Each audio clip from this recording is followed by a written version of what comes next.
ఎన్టీఆర్ జిల్లా జగ్గైపేట మున్సిపల్ సాధారణ సమావేశంలోని 2 కోట్ల విలువైన విద్యుత్ దీపాల కొనుగోలుపై తీవ్ర వాగ్వాదం చోటు చేసుకుంది. ఈ కొనుగోలుపై వైసీపీ కౌన్సిలర్ మనోహర్ ఆరోపణలు చేయగా వాటిని ఖండించిన మున్సిపల్ చైర్మన్ రాఘవేంద్ర ఆధారాలు ఉంటేనే నిరూపించాలని లేకపోతే రాజీనామా చేస్తారని సవాల్ విసిరారు.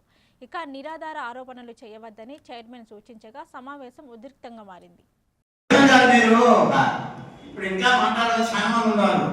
మీరు సీరియల్ ఎవరికే చెప్పారు సీరియల్ పెట్టండి ఒకవేళ టైం వేయండి అని చెప్పి మాట్లాడాలి 3 సార్లు 4 సార్లు మాట్లాడాల్సిన ఎప్పుడు మాట్లాడాలి మరి టైం ఎంత అయింది 4 అయింది చేయడం చెప్పాను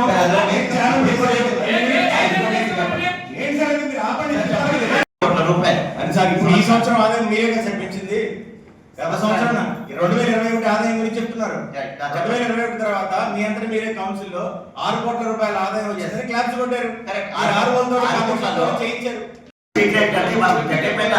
జగ్గైపేట మున్సిపాలిటీ ఆదాయం ఎంత, దానికి స్ట్రీట్ లైట్ మనం ఎంత ఖర్చు పెడతాము ఒక లెక్క మీద ఉంటుంది కదా. జస్ట్ కామెంట్ చేయడం చాలా ఈజీ మనకి.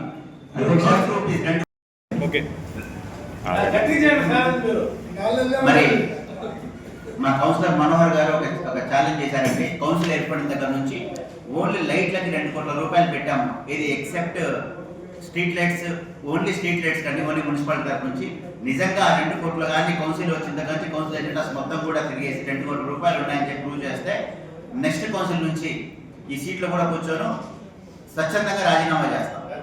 స్వచ్ఛందంగా 2 కోట్ల రూపాయలు కానీ ప్రూవ్ చేస్తే స్వచ్ఛందంగా రాజీనామా చేస్తాం. ఇవన్నీ కూడా జస్ట్ ఆరోపణలు తప్ప